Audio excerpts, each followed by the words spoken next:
Hey, Al Sky here for Rye Guys t-shirts. Rye Guys, that's W-R-Y, guys.com. Great, irreverent, thought-provoking t-shirts upholding a pro-freedom perspective. Inspired by such classic humorists as Mark Twain, H.L. Mencken, and Oscar Wilde, they invoke the wit and wisdom of the past to satirize modern myths. These high-quality shirts for men and women look good and feel good, and they make great gifts. Use the coupon code SCOTT for 15% off.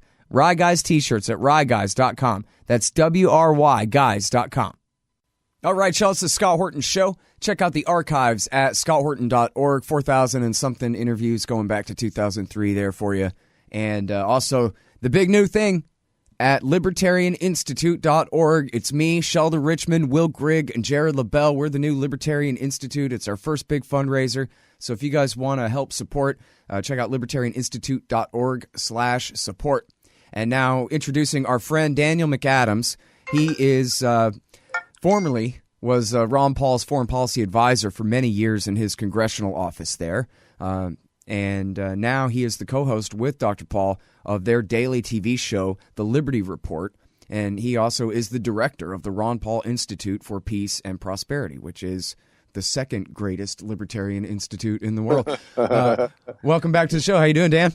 Hi, Scott. Thanks for having me on. Very happy to have you here. And I do hope all you people, especially those deep pockets, will help support the Ron Paul Institute, too. Absolutely. It's end of the year. Write it off on your taxes. Donate to your libertarians you love and need time, everybody. So that goes for Dan as well as this side of the microphone here, too. And, for example, here's the reason. This essay, Rebels Lose Aleppo, an end in sight for the Syria war. That's my question to you, Dan. Well, I think it is very significant. There was such a dramatic move this week where, I think some 85% of rebel-held eastern Aleppo was liberated. Of course, Washington would say it fell, but whatever the case, it's back in the hands of government forces. And I think that really is the breaking of the back. However, as State Department spokesman Elizabeth, is her name Elizabeth Trudeau, said the war is not over, which is an ominous sound because that means Washington is not going to give up.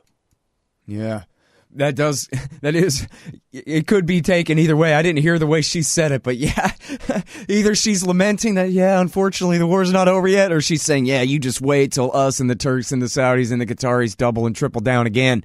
Yeah. Because we had the same conversation 3 or 4 years ago, right? Hey, look, Dan, the rebels have got their ass kicked right out of Homs. Apparently the war's over.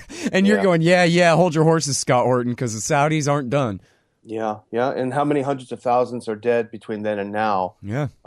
For nothing. It's just, well, I think I hope someday when history is written, if there is a real history, the magnitude of this inhuman move by U.S. foreign policy from really 2005 when the first WikiLeaks cable showed us what Damascus, U.S. Embassy in Damascus was up to until now, to show what a dark chapter this is in U.S. history. Right.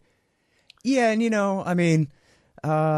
it's got to sound really weird to people, especially libertarian listeners to this show, that government forces moving into a city and kicking all the rebels out of it would be considered a liberation by really anyone, but these things are relative, aren't they?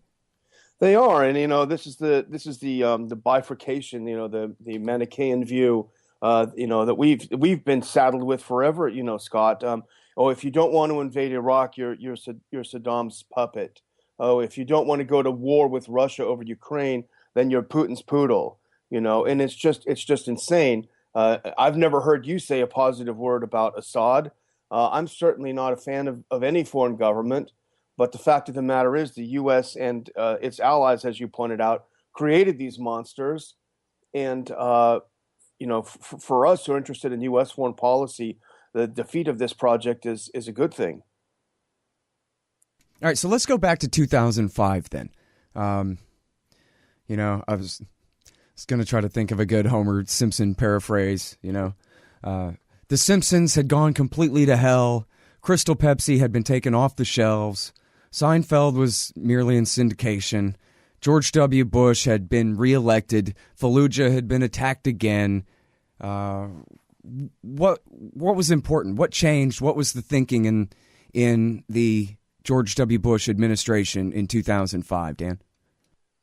Well, it was strange because that was around the time, and I was on the Hill, and it was actually even shortly after that the U.S. Syria relations, of course, right after 9/11, U.S. Syria relations were pretty good, maybe too good, because we've heard reports that the U.S. sent people to Syria to have them tortured. So and that's how good they were. Yeah, including innocent men. Yeah, exactly. And I'm laughing. It's not funny. But, unfortunately, Assad didn't learn the lesson that it's much more dangerous to be an ally of the U.S. than to be an enemy of the U.S. So he thought he was making brownie points by doing all this. But in fact, they were laying the groundwork for regime change in Syria because, we see from this cable in 2005 from a political officer at the U.S. Embassy in Damascus back to Washington, which essentially was a blueprint for how to overthrow the Syrian government. And it was interesting, at the time I was on the Hill, and I was actually invited with a number of other congressional staffers to meet with some people in the Syrian embassy to chat with them because they actually were very positive. They were looking forward to better relations with the U.S. They thought things were on the right track. And it wasn't very long after this that for some reason they literally did not get the you-know-what hit the fan, and all of a sudden they had to be overthrown. So it just shows that Washington foreign policy could turn on a dime, leaving people who thought they were improving relations scratching their heads. Yeah. Well, I'm beating a dead horse here, but it seems like nobody else ever talks about it in this context. So I guess that's my part of the division of labor here or whatever, is to remind everybody that the Iraq War didn't work out like it was supposed to, where the Shia just are completely compliant and appoint Chalabi to be their ruler and then pressure the Iranians and the Syrians and everyone else to live like the new Iraqi Democrats or whatever it was that Paul Wolfowitz had fantasized. And that by 2005, 2006, this was right when they were giving up and saying, oops, it didn't work. We actually just fought a war for Iran's interests. We imported their revolution to Iraq rather than exporting some Iraqi revolution to Iran. And so now it's time for the Sunni turn. And that was Zalmay Khalilzad and a guy named Biddle. I don't know if he's directly related to the guy from the Second Bank of the United States or not, but a guy named Biddle wrote a thing for Foreign Affairs about it. And then, as you say, you have this the WikiLeaks that indicate this kind of thing. And the very famous Seymour Hersh article, well, should be very famous Seymour Hersh article, The Redirection. Oops, we screwed up. We fought a war for the Ayatollah, and we gave him half of Iraq. So now to make up for that, we're going to try to take Syria away from him. We can't start the Iraq war all over again. We'll have to, quote unquote, finish that. But at the same time, we'll take our consolation prize. And we'll try to turn on Iranian interests in, as Hersh wrote it, in Lebanon, in Syria, and including working with the Israelis to back Jundallah terrorists inside Iran as well. Yeah, and it almost makes you wonder if it goes back to the horrific, duplicitous U.S. foreign policy toward Iraq and Iran in the 80s, where you support one side until the other side's almost dead, and then you flip your support to the other side. It really is sort of a murderous thing, and I wonder if this is just another chapter of that approach. Let's just get them to all kill each other, Allah's gegen Allah or something. Yeah, well, and there are plenty of indications, actually, certainly from the Israelis, but from the Americans, too, that actually keep them fighting. So, I think they kind of decided pretty early on, 2012 or 13 maybe, that, okay, maybe we don't really want to get rid of Assad. Maybe Horton and McAdams are right, that we're going to end up having a black flag flying over Damascus, so maybe we don't want to go quite that far. But let's just make sure that neither side can ever win or ever really lose. And as the Israeli military strategist put it on the front page of the New York Times, let both sides continue to hemorrhage to death. Yeah. What a cynical way to view the world. It's just, it's the religion of war. It's an infectious disease. And it's unfortunate because these are real lives. And we've seen, I've seen footage over the past few days of people returning to their homes in Aleppo. And, some of them are Christians. You see them putting up their Christmas decorations. Others are just happy to be home.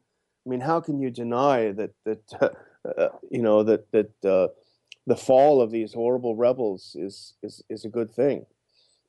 All right, now, so, well, there's so many different angles we got to catch up with here. First of all, Tulsi Gabbard, the Democrat representative and I believe combat veteran, certainly Army veteran, Democrat member of the House of Representatives from Hawaii. She has introduced a bill, the Stop Arming Terrorists Act, where she goes right after Jabhat al-Nusra, Ahrar al-Sham, which is another basically a group founded by original al-Qaeda members and friends of Osama. Pretty much, hard to differentiate from al-Nusra there, and they're partners in war.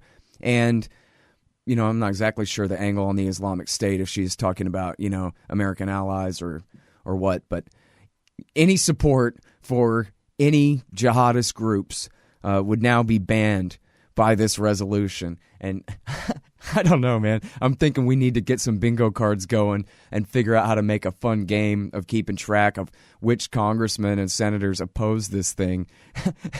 And then once it passes anyway, I think it'll have to pass with a name like that.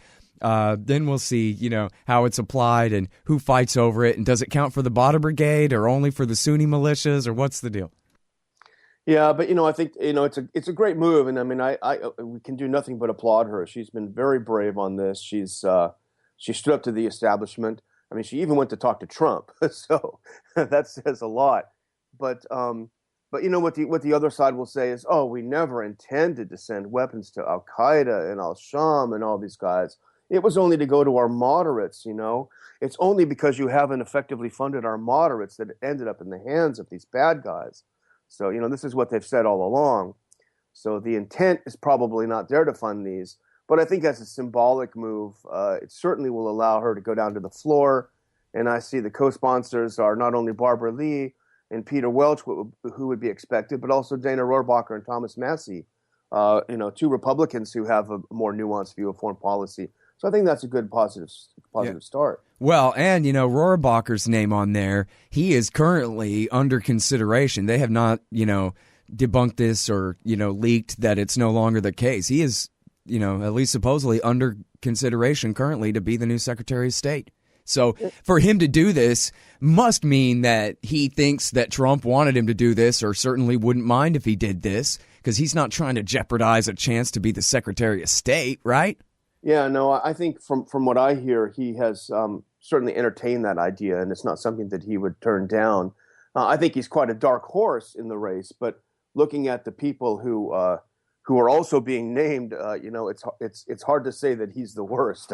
On the contrary, and he has been very outspoken. I was rewatching a great clip where he took U.S. Ambassador to the UN Samantha Power out to the woodshed for some of the garbage she was trying to say in the Foreign Affairs Committee. So this is not, and I've Dr. Paul and I've worked alongside Rohrbacher for a number of years. He is not a shrinking violet by any stretch of the imagination. Yeah, and he's no Dr. Paul either. No, he's not. He's not, but he's certainly not a neocon, which is a plus.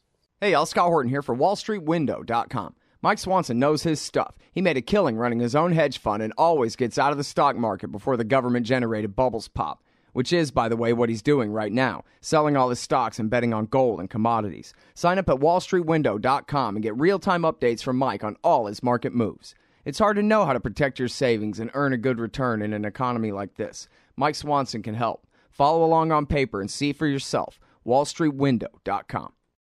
Yeah, that's certainly true. I mean, I guess if anything, I think of him as just unreliable and unpredictable. I'm not sure what he's going to say. I know he knows a lot about Afghanistan, but I don't know whether that means he's going to come up with a brand new plan for how to really win the war there after all, or whether he's going to say, let's just go ahead and go, which I think is his current position. But well, I know he used to drink a lot of Red Bull in the morning, so maybe it depends on how many Red Bulls he has.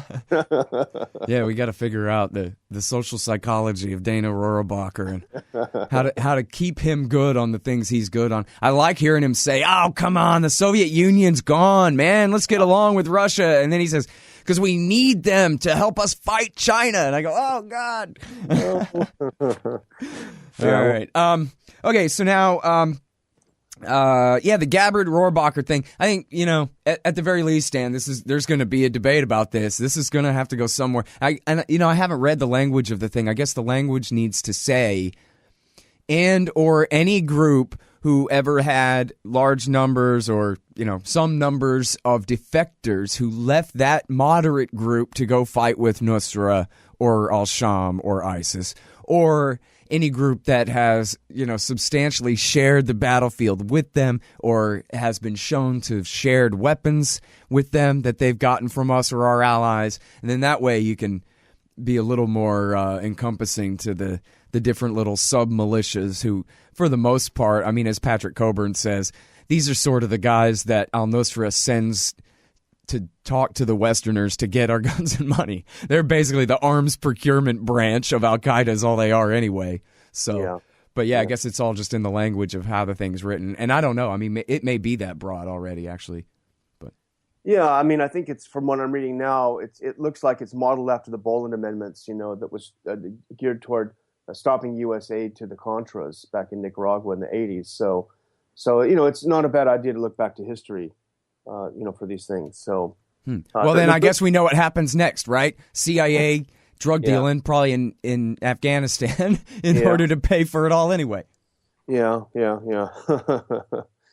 But it's the one good. I'm just looking at some of the points that are made on it. It makes it illegal for the U.S. government to provide assistance to any nation that has given or continues to give such assistance to terrorists. And now we know very well that some of these Gulf states have openly supported Nusra Front and the others. So that might become interesting if that passes in that sense. Yeah. All right. Now, let me ask you about this here. I'm sure you saw an article or two in the Washington Post that came out after the election that said that now, italics and underlined, now Obama has decided there's a counterterrorism mission in Syria, and that the al-Nusra Front is nothing but al-Qaeda, and if not the entire rank and file, at least their leadership must be decimated because there are al-Qaeda enemies who are determined to attack the West. And Gareth and I were speculating whether Obama did this to try to block Hillary or whether he only did it after it was clear that Trump won, and then he was, basically preparing to hand off the baton either way, to whether if you want to fight, if it's Hillary and you want to continue to work against Assad, leave that avenue open. But then once she lost, then he said, all right, let's go ahead and redirect against the Al-Qaeda again back toward Assad and send JSOC after the al-Nusra Front. But then, so the obvious dog that didn't bark type of a question raised sort of a thing in the article is, what about the CIA?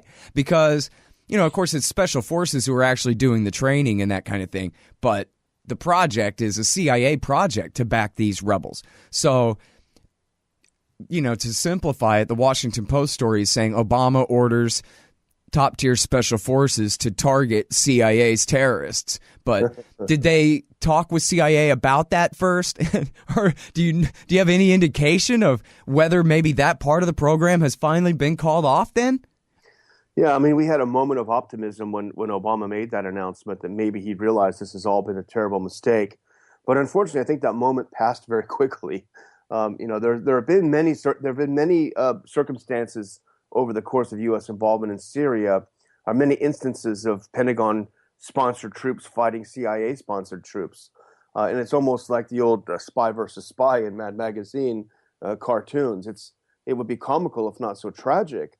But you're absolutely right. What does this say about the CIA's ongoing mission to train people? And they have not been as discerning as the Pentagon. And that's an understatement, I think, of the year. So what does it mean for that? I'm afraid what it means is what we've seen yesterday, which is a new White House memorandum that Barack Obama issued, lifting the export restrictions on military assistance to the rebels in Syria. I wonder about that because I kind of think that it's the opposite of that. I'm really not sure. It's written so vague, I don't really know. But and I don't mean to assume the best of the damn Democrats or anything. Don't get me wrong. But it sort of says that this is because of our counterterrorism mission in Syria. We need to do this to, I don't know, maybe arm Shiite groups to fight against the Sunni groups now that it's the great stab in the back, maybe they're really going for it. And this is an attempt to help Hezbollah and the Badr Brigade finish al-Nusra off.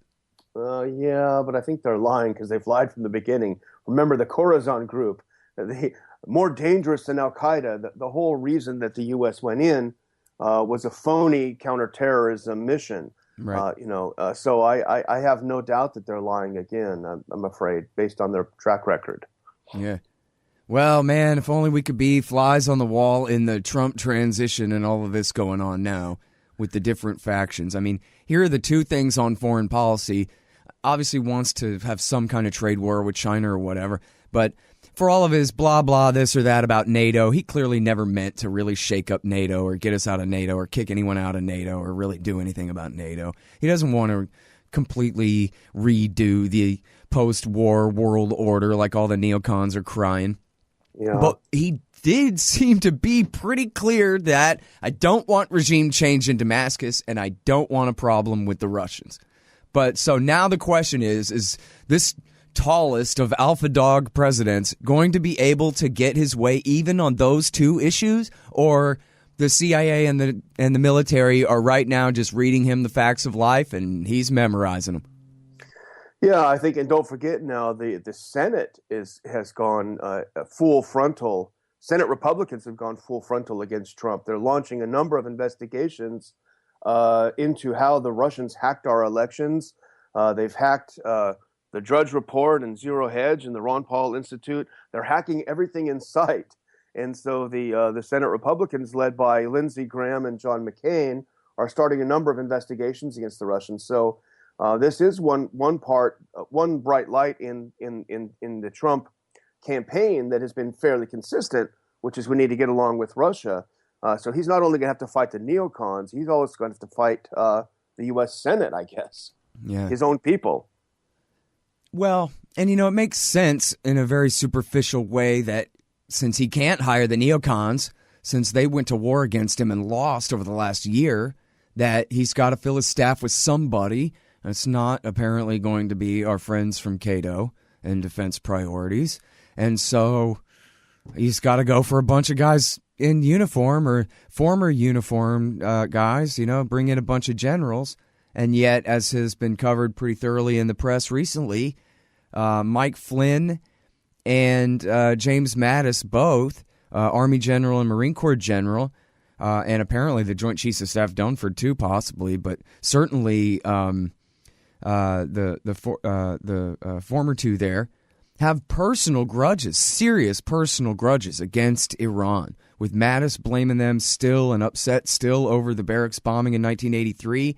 But both of them blaming Iran for the Sadrist resistance in Iraq, the Shiite militia resistance in especially the year 2007. And apparently both of them lost their own men, my men is how they call it in the military, were killed fighting Sadrists, which was a fight that Petraeus never should have picked in the first place since we were fighting that whole war for Muqtada al-Sadr at the time. But anyway, so these guys are like, it'd be like if you and me were in war and then the Iranians killed you. Well, I got a grudge, man. Dan was my friend. But now that's why to not make me the Secretary of Defense, right? Because I'm not seeing clearly on this issue. But this is all Trump has left himself of people to pick from, is people who, not only just are military men full stop, but have a personal grudge with Iran, which is not necessarily Russia's ally, but in context they are. They're the Russians are certainly backing the Shiite crescent against the American Al-Qaeda Saudi axis of evil over there right now. But so this is a big contradiction. And, I don't know, man, if Donald Trump is, if he thinks he knows what he's doing, or if he already has some kind of agreement with these guys, or I don't know, man, what do you think about Mattis and Flynn and their agendas versus, the incoming newbie? Well, I think the real tragedy is failing to draw the right conclusions from these two events that you point to that have led to them having such personal animus toward Iran. Why did the Marines die in Lebanon? Why did their men die in Iraq? Well, they died because they were in a place where they shouldn't have been, that had nothing to do with U.S. national interest. Now, if they were mad at anyone, they should be mad at President Reagan and President George W. Bush for putting their men in harm's way based on a lie, which they knew was a lie at the time, and putting them up for in such an untenable situation. Why wouldn't they draw the right conclusion that it's interventionism itself that caused those men to die, and the people that killed them? It doesn't excuse what happened, but they were fighting on their own soil to expel an invading force. It's disturbing that they can't draw the logical conclusion and come over to our side and be non-interventionists. Damn it! Yeah, exactly. Well, and I did kind of allude to it there, but it's really worth beating people over the head with too. That the entire Iraq War II was fought for Muqtada al-Sadr and the Shiite alliance that was Skiri, Dawa, and Sadr. Those three legs on the stool. And here, America picked a fight with Sadr for no reason to try to diminish his influence inside the Shiite coalition, which didn't work. All it did was get a whole bunch of people killed for half a year straight. Thousands and thousands and thousands of people killed, fighting in East Baghdad and in Najaf, and for nothing. Yeah, for nothing. But, there was a lot of money made by defense contractors in that war. So yeah, there are a lot of mansions in the Beltway that no doubt about that. Yeah. Well, yeah, and when I say nothing, I mean really nothing, like narrowed down nothing inside a larger war for nothing. I mean, This is like they might as well have just had the army fighting the Marines out in the desert, killing each other. Is how stupid this was. Yeah, absolutely, just unbelievable. And still they get away with pretending that, oh, yeah, this is all on the up and up. James Mattis says, oh, yeah, no, I was against the Iraq War. Oh, you were? Oh, that's funny. I don't remember you resigning. I think, actually, you were the guy that led the invasion of Iraq, right? Oh, yeah, that's some pretty good opposition there, tough guy. Yeah, well, it was interesting. We did a show this past week on the Liberty Report about this. And just doing some research, I was curious about how much you make with your pension as a 4-star. And their pension is about $237,000 a year, which is a pretty good chunk of change. I mean, I think even if you resigned, you'd still be able to keep that money. It's not like he's going to be on the street playing a guitar with an open case for change. Yep. Well, and then we know what he did instead too was he went to General Dynamics. In fact, we should talk about how he got fired there, because I think that was important. Everybody always cites these things. I'm sure you've seen a million times, Dan, where they say, oh, yeah, Mattis, he's such a warrior monk, because check it out. When it came to conflict with Iran, he kept saying, oh, yeah, then what? Oh, yeah, then what? I see that over and over again. But the context was not in case of conflict with Iran.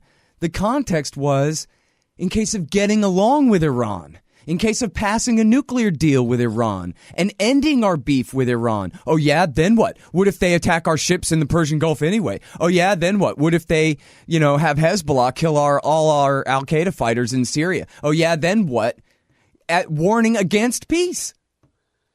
Well, that's absolutely right. That's absolutely right. And this goes back to the animus that you talked about. He was so strongly against the Iran deal, which, nobody can deny it's worked very well so far. But he was so opposed to it that he became very vocal, and almost to the point where he was challenging the president, his commander-in-chief, and so he had to be let go. Yep.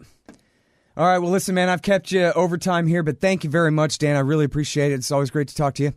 Thank you, Scott. It's great to be with you. All right, y'all, that is the great Dan McAdams. He's over there with Ron Paul at the Ron Paul Institute for Peace and Prosperity. It's ronpaulinstitute.org, and their great show, The Liberty Report. Watch it daily. You can find it on the blog at antiwar.com as well. And we reprint everything Dan and Ron write at the Libertarian Institute as well, libertarianinstitute.org. And it's our fund drive, libertarianinstitute.org/support. Thanks, everybody.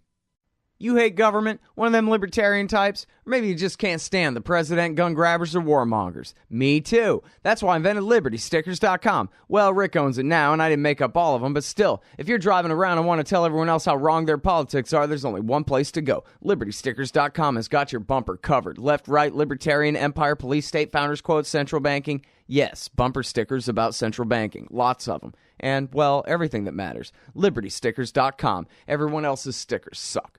So you're a libertarian, and you don't believe the propaganda about government awesomeness you were subjected to in 4th grade.